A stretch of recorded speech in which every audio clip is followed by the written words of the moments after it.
bagaimana narasi ini diorkestrasi dan kemudian sama gitu ya, punya tujuan yang sama di sosmed, di media mainstream, KPK, pernyataan KPK gitu ya. Maka yang bisa mengorkestrasi sedemikian baiknya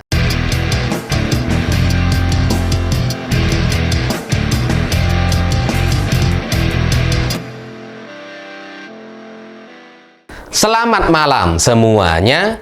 Isu jet pribadi yang digunakan oleh Kaisang dan Erina belakangan nampaknya coba dinormalisasi. Nggak cuma sungai yang dinormalisasi gitu ya, tapi isu juga gitu. Karena belakangan muncul isu-isu di media terkait orang-orang yang pernah menggunakan jet pribadi. Seperti misalkan Surya Paloh pernah pakai, Ibu Megawati juga pernah pakai, Prabowo dan seterusnya. Banyak orang di Indonesia yang pernah pakai jet pribadi, termasuk para artis yang ada di ibu kota gitu. Jadi kalau Kaisang pakai jet pribadi ya biasa aja katanya. Seolah-olah ini normal, wajar, dan boleh saja dilakukan. Gitu. Ya karena orang yang punya uang katanya, mau sewa jet pribadi, mau naik pesawat komersil, ya terserah yang punya uang. Ya tapi narasi-narasi ini sebenarnya mudah sekali dibantah gitu, karena memang berbeda gitu. Berbeda jauh sekali. Kalau kita ngelihat dari tokoh-tokoh yang pernah menggunakan jet pribadi di Indonesia, itu tujuannya untuk menjangkau wilayah-wilayah terpencil atau tempat-tempat tertentu, atau untuk kepentingan efisiensi waktu. Jadi kalau kita ngelihat orang-orang tokoh-tokoh di Indonesia pakai jet pribadi untuk datang ke sebuah daerah, biasanya gitu ya, untuk menghindari adanya transit gitu ya yang pernah digunakan oleh mereka. Karena kalau transit pakai pesawat komersil itu harus transit di satu kota dulu sebelum ke kota lainnya gitu kan. Dan itu nggak efektif dan nggak efisien. Makanya kemudian sewa jet pribadi, karena mereka akan bawa rombongan biasanya, dan itu yang pernah dilakukan oleh Surya Paloh, Ibu Megawati, dan yang lain-lain. Jadi itu tujuannya untuk efisiensi waktu, untuk mengatur jadwal kunjungan yang mereka miliki. Dan ini adalah penerbangan lokal, penerbangan antar pulau gitu. Yang memang kalau pakai pesawat komersil ini bisa lama sekali mereka ada di jalan. Nah, Kaisang ini bukan penerbangan komersil, bukan penerbangan lokal gitu. Ini penerbangan Jakarta Amerika. Pertanyaannya, di antara tokoh-tokoh ini, Surya Paloh, Ibu Megawati dan yang lain-lain gitu ya, Haritanu dan sebagainya, atau Raffi Ahmad gitu ya. Tokoh-tokoh mana yang pernah pakai pesawat pribadi dari Jakarta ke Amerika? Tokoh yang mana gitu? Selain Kaisang, ada nggak gitu? Karena yang berbeda gitu. Kalau perbandingannya hanya sesama orang yang pernah pakai jet pribadi, ya mungkin banyak orang yang pernah gitu ya, pernah naik jet pribadi gitu. Tapi ini kan beda gitu. Jaraknya ya beda, harganya beda, kepentingannya juga beda. Kalau tokoh-tokoh nasional gitu ya pakai jet pribadi, itu kan untuk efisiensi waktu, supaya cepat waktunya, karena mereka harus berkejaran dengan waktu. Ada banyak kegiatan yang mereka miliki, sehingga ya kalau pakai pesawat komersil itu kan masih nunggu jam berapa terbangnya gitu ya. Kalau jet pribadi kan bisa diatur sendiri, bisa langsung gitu kan, dan nggak perlu antri dengan yang lain-lain gitu. Nah, kalau Kaisang ini kan sebenarnya gitu ya, ini tujuan kepentingan keluarga. Ya jangan disamakan misalkan dengan Ibu Megawati dengan Surya Paloh yang memang punya kepentingan untuk kepentingan partai politik dan seterusnya gitu. Kalau Kaisang kan kepentingannya keluarga, tapi dia pakai jet pribadi. Jadi secara harga ya beda gitu ya, antara lokal dengan Jakarta Amerika. Kemudian kepentingannya juga berbeda, sehingga ini sama sekali tidak sama. Tapi ya begitulah gitu ya, narasi-narasi yang coba dibangun oleh orang-orang pro Kaisang atau orang-orang PSI ini ya memang nampaknya nggak masuk akal, tapi itu tetap mereka lakukan dengan harapan bisa membodoh-bodohi masyarakat, karena mereka berpikir masyarakat mudah kok dibodohi, aman lah. Itulah kelakuan mereka gitu. Dan ya ini selain narasi-narasi yang ada di sosmed, KPK kan juga kurang lebih sama gitu ya, ingin buru-buru menyelesaikan isu ini dengan meminta bukti transfer kepada Kaisang, supaya nanti kalau sudah diklarifikasi KPK bisa menilai apakah masih perlu dipanggil atau enggak. Jadi kayak KPK mencarikan jalan keluar. Dan selain KPK, ini sekarang juga muncul di berita media mainstream gitu, bahwa katanya ini ada MOU antara wali kota Gibran dengan Shopee katanya. Jadi karena si pesawat ini kan milik PT Garena. Garena ini ya sama Shopee itu satu naungan di bawah Sea Limited di Singapura. Jadi ini kemudian dimunculkan bahwa ini pesawat ini ya satu jalur lah dengan Shopee gitu. Jadi berita-berita yang ada di media mainstream yang kemudian menunjukkan MOU antara Gibran dengan Shopee itu kemudian juga punya satu tujuan narasi yang sama, yaitu membuat isu jet pribadi ini seolah-olah wajar, seolah-olah benar gitu ya, seolah-olah biasa aja gitu, karena memang ada kerjasama kok antara Shopee dengan wali kota Solo gitu ya.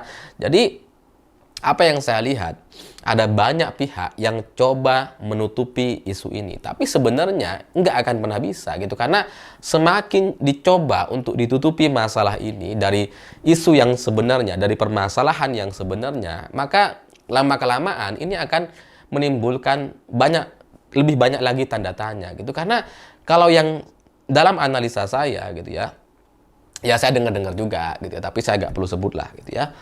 Memang kalau pesawat ini milik Garena gitu ya, dalam logika saya, maka pesawat ini bisa disewa oleh siapapun. Karena jet pribadi ini, kalau itu milik Garena dan kemudian digunakan oleh Kaisang, logikanya pasti Kaisang sewa. Pasti dong gitu ya, karena Kaisang bukan pemilik Garena gitu, dan pesawat ini juga tidak ditujukan untuk pemilik Garena. Dan kalaupun pemilik Garena ini mau menggunakan jet pribadi ini juga pasti dia juga sewa, meskipun harganya mungkin ada diskon dan sebagainya. Dan kalau pesawat pribadi ini memang ditujukan untuk disewakan, ya maka semua orang bisa, nggak cuma Kaisang, kita, saya juga bisa. Yang penting bisa bayar kan gitu. Jadi kalau ini pesawat adalah milik Garena gitu ya, maka seharusnya Kaisang itu nyewa. Jadi normalisasi atau pembenaran dari isu ada MOU antara Shopee dengan wali kota Solo dan sebagainya itu akan mental dengan sendirinya gitu, karena isu-isu ini mencoba untuk menormalkan ini itu gak akan menyelesaikan kecurigaan banyak orang. Ya memang gitu ya, isu soal MOU antara wali kota Solo dengan Shopee ini sengaja dimunculkan, nampaknya sengaja dibongkar supaya apa?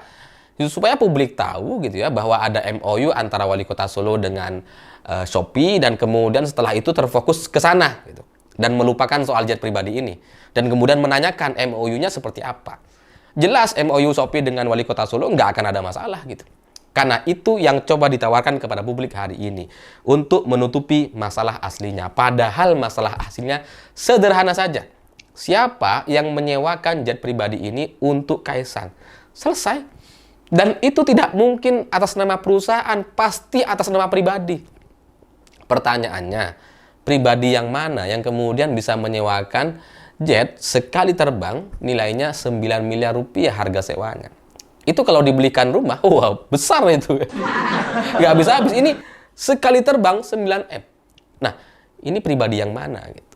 Jadi pesawat ini nggak mungkin dia adalah fasilitas yang diberikan oleh Garena kepada Kaisang, atau ini bagian dari MOU Shopee dengan wali kota Solo. Itu omong kosong semua gitu. Masalah aslinya adalah siapa yang menyewakan jet pribadi ini. Saya sih dengar, cuma kan ya nggak mungkin untuk kemudian saya sebutkan gitu ya. Tapi ya, dan lagian bisa saja apa yang saya dapatkan itu salah gitu. Nah, pertanyaannya selanjutnya gitu ya, setelah tahu siapa yang menyewakan, pertanyaan selanjutnya adalah, kenapa si orang ini menyewakan pesawat untuk Kaisang? Untuk kepentingan Kaisang. Apa yang dia dapatkan dari Kaisang misalkan? Karena Kaisang cuma ketua PSI, dia bukan pejabat di Indonesia gitu ya. Jadi pengusaha ini atau orang ini yang menyewakan jet pribadi untuk Kaisang ini dapat apa sebenarnya sama Kaisang atau sama keluarganya Kaisang oleh Pak Jokowi atau Gibran misalkan gitu ya. Itu yang kemudian baru ditanyakan. Dan nah, kalau misalkan si orang ini mendapatkan imbalan atau memang mendapatkan keuntungan dari menservis Kaisang seperti ini, ya berarti itu adalah bagian dari gratifikasi. Kalau tidak ada keuntungan, ini benar-benar lillahi ta'ala misalkan, ini ikhlas dari pribadi untuk kekaguman mereka kepada Kaisang dan seterusnya gitu ya, ya tetap aja gratifikasi karena Kaisang adalah keluarga dari Pak Jokowi atau keluarga dari Presiden Indonesia. Jadi ya masalah ini seharusnya diselesaikan lewat jalur yang benar, bukan kemudian melakukan normalisasi dan membuat narasi-narasi yang mewajarkan atau membodoh-bodohi masyarakat. Saya nggak tahu siapa yang membangun narasi untuk melakukan normalisasi ini, tapi nampaknya kalau dilihat dari skema dan polanya, organisasi, bagaimana narasi ini diorkestrasi dan kemudian sama gitu ya, punya tujuan yang sama, di sosmed, di media mainstream, KPK, pernyataan KPK gitu ya. Maka yang bisa mengorkestrasi sedemikian baiknya, sedemikian canggihnya seperti ini, nampaknya itu hanya kakak pembina gitu. Jadi ya mungkin kakak pembina turun gunung, ya jelas bukan kakak pembina yang saya tahu, yang saya kenal, tapi ya mungkin kakak pembina baru yang memang punya kekuasaan dan kemudian punya kemampuan untuk melakukan orkestrasi narasi di berbagai lini. Saya pikir itu. Terima kasih sudah menonton. Begitulah kura-kura.